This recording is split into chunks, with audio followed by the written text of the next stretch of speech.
សួស្តីបងប្អូនទាំងអស់គ្នាយើងតរៀនទៅមុខទៀតមេរៀនទី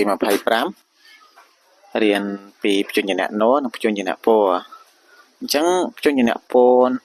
អញ្ចឹងព្យញ្ជនៈណនិងព្យញ្ជនៈពណ៌នេះគឺជាព្យញ្ជនៈពួកខោស័កហៅថាព្យញ្ជនៈពួកអូប្រកបជាមួយនឹងស្រៈនិស្ស័យអញ្ចឹងបងប្អូនបានដឹងរួចមកហើយអំពីការផ្សំស្រៈ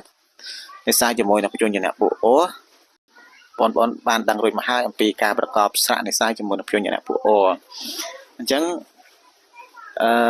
លោកគ្រូសង្ឃឹមថាមេរៀននេះគឺវាមិនសូវជាការលំបាកសម្រាប់បងប្អូនប្រហែលទេដោយសារបងប្អូនបានដឹងពីមុនរួចមកហើយតោះអញ្ចឹងកុំឲ្យខាត់ពេកអញ្ចឹងទៅប្រកបនឹងអានទាំងអស់គ្នាព្យញ្ជនៈណ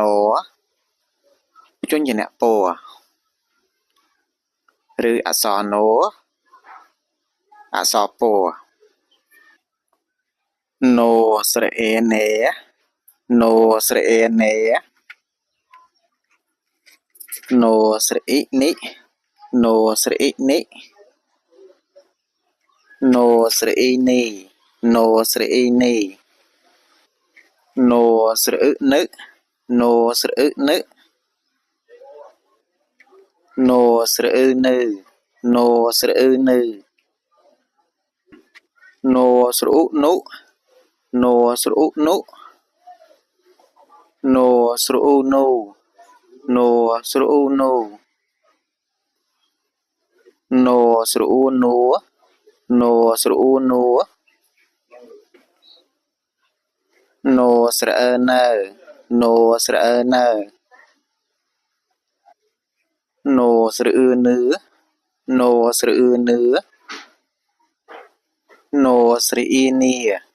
ណស្រៈអ៊ីនីពូស្រៈពេពូស្រៈពេពូស្រៈពេពូស្រៈពេពូស្រៈបៃពូស្រៈបៃពូស្រៈពោពូស្រៈពោពូស្រៈពៅពូស្រៈពៅពូស្រអ៊ំពុំពូស្រអ៊ំពុំពូស្រអ៊ំពុំពូស្រអ៊ំពុំពូស្រអមពំពូស្រអមពំពូស្រះពះពូស្រះពះពូស្រអ៊ុពុះពូស្រអ៊ុពុះពូស្រអះប៉ះពូស្រអះប៉ះពូស្រអ៊ុពោះពូស្រអ៊ុពោះស្រអោស្រអោកាលណាប្រកបជាមួយនឹងព្យញ្ជនៈពួកអូបដូរពីសំឡេងស្រអោទៅជាស្រអោអញ្ចឹងណូជាព្យញ្ជនៈពួកអូយើងប្រកបថាណូស្រអោនៅណូស្រអោនៅស្រអំស្រអំកាលណាប្រកបជាមួយនឹងព្យញ្ជនៈពួកអូសូរសំឡេងពីស្រអំទៅជាស្រអុំវិញអញ្ចឹងគឺបដូរពីសូរសំឡេងប្រកបស្រអំទៅជាស្រអុំអញ្ចឹងណូជាព្យញ្ជនៈពួកអូអញ្ចឹងយើងប្រកបថាណូស្រអុំនំណូស្រអុំនំលោកគ្រូសូមបញ្ជាក់បន្តិចពាក្យនេះគឺយើងអាចអានថានោះទេដោយសារស្រអស់កាលណាប្រកបជាមួយនឹងព្យញ្ជនៈពួកអូយើងអានស្រអួសអញ្ចឹងពាក្យនេះត្រូវអាននោះប៉ុន្តែអត់អាននោះទេគឺអានថានោះដោយសារពាក្យនោះគឺជាពាក្យអញ្ញត្រស័ព្ទពាក្យនោះគឺជាអញ្ញត្រស័ព្ទអញ្ចឹងការអានខុសពីសំណេរការសរសេរណាបងប្អូនដឹងហើយអញ្ញត្រស័ព្ទគឺការសរសេរនេះខុសពីសូរអានហ្នឹងហើយអញ្ចឹងយើងមិនអានថានោះទេយើងអានថានោះបងប្អូនបានដឹងមកហើយពាក្យនេះហើយនឹងនោះណាពាក្យនេះហើយនឹងនោះគឺជាអញ្ញត្រស័ព្ទអញ្ចឹងអញ្ញត្រស័ព្ទលោកគ្រូសូមបញ្ជាក់ម្ដងទៀតថាការសរសេរហ្នឹងគឺខុសពីសំណូរសូរអានណាសរសេរផ្សេងការអានផ្សេងហ្នឹងហើយវាអត់ដូចគ្នាស្រអាំស្រអាំកាលណាប្រកបជាមួយនឹងព្យញ្ជនៈពួកអូបដូរពីសំឡេងស្រអាំ ទៅជាស្រអមដោយសារពោជាបញ្ជនអ្នកពួកអូអញ្ចឹងសូសំឡេងប្រកបគឺបដូរផ្លាស់ប្ដូរអញ្ចឹងប្រកបថាពោស្រអមពំពោស្រអមពំស្រអោះស្រអោះកាលណាប្រកបជាមួយនឹងបញ្ជនអ្នកពួកអូគឺបដូរសំឡេងប្រកបពីស្រអោះទៅជាស្រអោះដោយសារពោជាបញ្ជនអ្នកពួកអូអញ្ចឹងយើងប្រកបថាពោស្រអោះពុះពោស្រអោះពុះស្រអោះស្រអោះកាលណាប្រកបជាមួយនឹងបញ្ជនអ្នកពួកអូបដូរសំឡេងប្រកបពីស្រអោះទៅជាស្រអោះអញ្ចឹងពោជាបញ្ជនអ្នកពួកអូអញ្ចឹងយើងប្រកបថាពោស្រអោះពោះពោស្រអោះពោះស្រអោស្រអោកាលណាប្រកបជាមួយនឹងបញ្ជនពួកអូបដូរសំឡេងប្រកបពីសូស្រអោទៅជាស្រអោដោយសារពោជាបញ្ជនពួកអូអញ្ចឹងយើងប្រកបថាពោស្រអោពៅពោស្រអោពៅស្រអាស្រអាកាលណាប្រកបស្រអាស្រអាកាលណាប្រកបជាមួយនឹងបញ្ជនពួកអូបដូរពីសំឡេងប្រកបស្រអាទៅជាស្រអេដោយសារណូហើយនឹងអក្សរធោជាបញ្ជនពួកអូអញ្ចឹងយើងប្រកបថា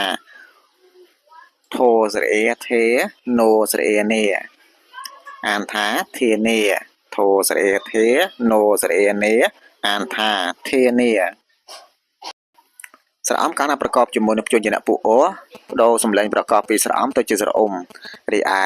ស្រអេគឺអត់ផ្លាស់ប្ដូរនៃការប្រកបទេប្រកបជាមួយបញ្ជនពួកអប្រកបជាមួយបញ្ជនពួកអូក៏នៅតែសំឡេងសូនៃការប្រកបគឺនៅស្រអេដដែលអញ្ចឹងយើងអានថាតួស្រអ៊ុំទុំណូស្រអេនឹងរោណេអានថាទុំណេតួស្រអ៊ុំទុំណូស្រអេនឹងរោអានថាទុំណេស្រអមស្រអមស្រអមកាលណាប្រកបជាមួយនឹងបញ្ជនពួកអូគឺបដូរសំឡេងប្រកបពីស្រអមទៅជាស្រអ៊ុំរីឯស្រអូបដូរពីសំឡេងប្រកបពីសូសំឡេងស្រអូទៅជាស្រអ៊ូអញ្ចឹងដោយសារណូហើយនឹងគោអក្សរគោហើយនឹងណូនេះគឺជាបញ្ជនពួកអូអញ្ចឹងយើងប្រកបថាគោស្រអ៊ុំគុំណូស្រអ៊ូនឹងរោអានថាគុំនូគោស្រអ៊ុំគុំណូស្រអ៊ូនឹងរោអានថាគុំនូស្រអូស្រអូកាលណាប្រកបជាមួយនឹងបញ្ជនពួកអូបដូរពីសំឡេងប្រកបពីស្រអូទៅជាស្រអ៊ូរីឯស្រអោគឺអត់មានការផ្លាស់ប្ដូរទេដោយសារថជាបញ្ជនពួកអរីឯពោជាបញ្ជនពួកអូអញ្ចឹងផ្លាស់ប្ដូរតែស្រអូទេរីឯស្រអោគឺអត់ផ្លាស់ប្ដូរទេដោយសារថជាបញ្ជនពួកអអញ្ចឹងប្រកបសូគឺនៅស្រអោដដែលអញ្ចឹងយើងប្រកបថាពោស្រអ៊ូពូថស្រអោថៅអានថាពូថៅពោស្រអ៊ូពូថស្រអោថៅអានថាពូថៅស្រអែស្រអែកាលណាប្រកបជាមួយនឹងបញ្ជនពួកអូសូសំឡេងពីស្រអែទៅជាស្រអេវិញដោយសារពោជាបញ្ជនពួកអូអញ្ចឹងយើងបដូរពីសូប្រកបពីស្រអែទៅជាស្រអេអញ្ចឹងយើងប្រកបថាពោពោស្រអេពេអានថាពោពេពោពោស្រអេអានថាពោពេស្រអំស្រអំហើយនឹងស្រអោស្រអំហើយនឹងស្រអោយើងមើលអក្សរសឬបញ្ជនសជាបញ្ជនពួកអផ្សំជាមួយនឹងស្រអំរីឯពោជាបញ្ជនពួកអូអញ្ចឹងយើងផ្សំជាមួយនឹងស្រៈនិស័យស្រអោអញ្ចឹងបងប្អូនដឹងមកហើយថាកាលណាបញ្ជនពួកអូផ្សំជាមួយនឹងស្រៈនិស័យគឺផ្លាស់ប្ដូរសំឡេងអញ្ចឹងបដូរពីសំឡេងស្រអោទៅជាស្រៈអូរីឯស្រអំគឺអត់ផ្លាស់ប្ដូរទេដោយសារបញ្ជនពួកអជាបញ្ជនដោយសារបញ្ជនសជាបញ្ជនពួកអអញ្ចឹងនៅសំឡេងប្រកបដដែលអញ្ចឹងយើងប្រកបថាសស្រអំសំពោស្រអោពៅអានថាសំពៅសស្រអំសំពោស្រអោពៅអានថាសំពៅស្រអំស្រអំហើយនឹងស្រៈដោយសារស្រៈផ្សំជាមួយនឹងស្រៈនិស័យប្រកបជាមួយនឹងស្រៈនិស័យជាមួយនឹងដោយសារពោណាពោនេះផ្សំជាមួយនឹងស្រៈនិស័យស្រៈ អញ្ចឹងបដូរពីសំឡេងស្រៈទៅជាស្រៈវិញដោយសារពោជាព្យញ្ជនៈពួកអូរីឯសជាព្យញ្ជនៈពួកអអញ្ចឹងយើងអត់ផ្លាស់ប្ដូរនៃការប្រកបទេគឺនៅសំឡេងស្រៈនិស័យដដែលអញ្ចឹងយើងប្រកបថាសស្រអំសំពោស្រៈពះអានថាសំពះសស្រអំសំពោស្រៈពះអានថាសំពះសស្រអសុខស្រអាខាចស្រអេះចេះសស្រអំសំសស្រអំសំពោស្រអះពះអានថាសុខាចេះសំពះអានថាសុខាចេះសំពះ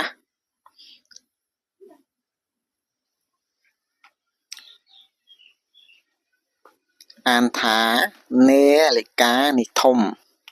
អានថានាឡិកានិធំ